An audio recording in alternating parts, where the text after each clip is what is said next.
కాకినాడ జిల్లా ప్రతిపాడు నియోజకవర్గంలో తెలుగుదేశం పార్టీ ప్రచారం జోరుగా సాగుతోంది. ఆ పార్టీ అభ్యర్థి వరపుల సత్యప్రభకు అడుగడుగునా ప్రజలు బ్రహ్మరథం పడుతున్నారు. గ్రామాల్లోని ఓటర్లు పూల వర్షం కురిపిస్తూ తమ అభిమానం చాటుకున్నారు.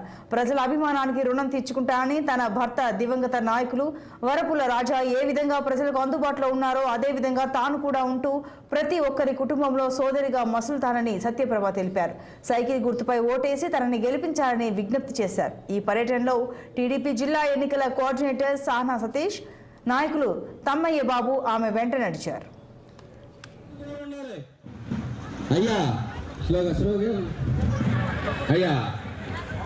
మన ముందుకు శ్రీ సత్యప్రభ రాజా గారు ఇచ్చేస్తున్నారు.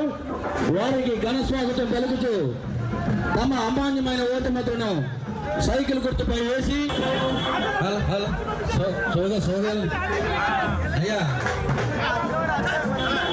మహాశయులకు మా విజ్ఞప్తి శ్రీ వరపుల సత్యప్రభ రాజా గారిని